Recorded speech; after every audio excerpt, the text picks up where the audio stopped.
Hi നമസ്കാരം. Voice of മുജീബിലേക്ക് എല്ലാവർക്കും സ്വാഗതം. ചാനൽ ആദ്യമായി കാണുന്നവർ സബ്സ്ക്രൈബ് ചെയ്യാൻ മറക്കരുത്. ചാമ്പ്യൻസ് ട്രോഫിയിൽ നാളെ ആവേശകരമായ മത്സരം ഇന്ത്യയും പാകിസ്ഥാനും.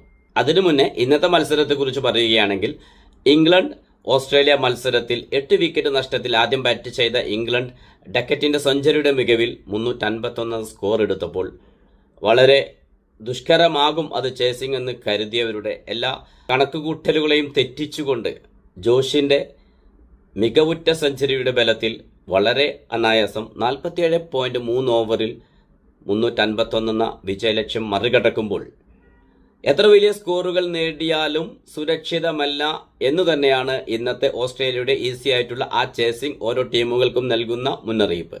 നമുക്കറിയാം, ക്രിക്കറ്റ് ലോകത്തെ എന്നും ആവേശം കൊള്ളിച്ചിട്ടുള്ള മത്സരമാണ് ഇന്ത്യ പാകിസ്ഥാൻ മത്സരങ്ങൾ.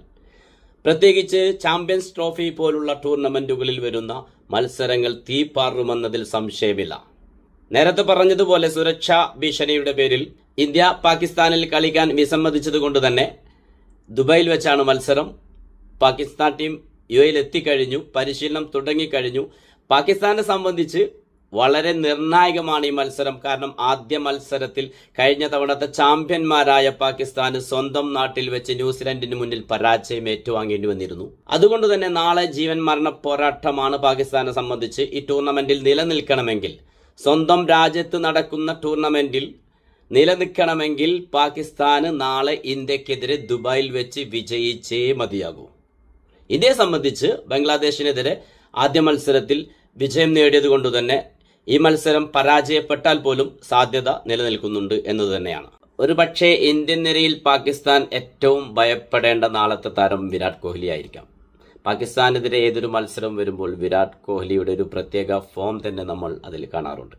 അതുപോലെ തന്നെ ഗില്ല് നല്ല ഫോമിലാണ്, ക്യാപ്റ്റൻ രോഹിത് ശർമ്മ, രാഹുൽ എല്ലാവരും നല്ലൊരു ഫോമിൽ തന്നെയാണ് ഇപ്പോൾ കളിച്ചുകൊണ്ടിരിക്കുന്നത്. അതുപോലെ തന്നെ പാകിസ്ഥാനെ സംബന്ധിച്ചും നല്ലൊരു ബാറ്റിംഗ് ലൈനപ്പ് ഉണ്ട്. അവിടെ ഫഖ്റുസമാന്റെ ഒരു പരിക്ക് മാത്രമാണ് അവർക്ക് പ്രശ്നമാകുന്നത്. ന്യൂസിലൻഡുമായിട്ടുള്ള ആദ്യ മത്സരത്തിൽ പരിക്ക് പറ്റി പുറത്തു പോയതാണ്. ബൗളിംഗ് ഡിപ്പാർട്ട്മെന്റിൽ വരുമ്പോൾ നിലവിൽ പാകിസ്ഥാന്റെ ബൗളിങ്ങിന് വളരെ ക്ഷീണമാണ്.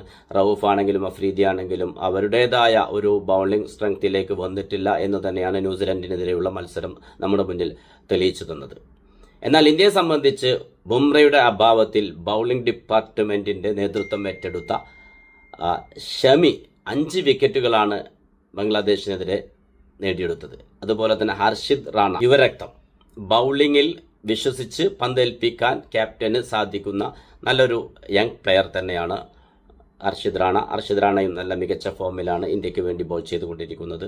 നിലവിൽ എല്ലാ ടീമുകളുടെയും ആദ്യ മത്സരം പൂർത്തിയാകുമ്പോൾ പാകിസ്ഥാൻ ന്യൂസിലൻഡുമായി പരാജയപ്പെട്ടു, ബംഗ്ലാദേശ് ഇന്ത്യയുമായി പരാജയപ്പെട്ടു, അഫ്ഗാനിസ്ഥാൻ സൗത്ത് ആഫ്രിക്കയുമായി പരാജയപ്പെട്ടു, ഇന്ന് ഇംഗ്ലണ്ട് ഓസ്ട്രേലിയക്കെതിരെയും പരാജയപ്പെട്ടു.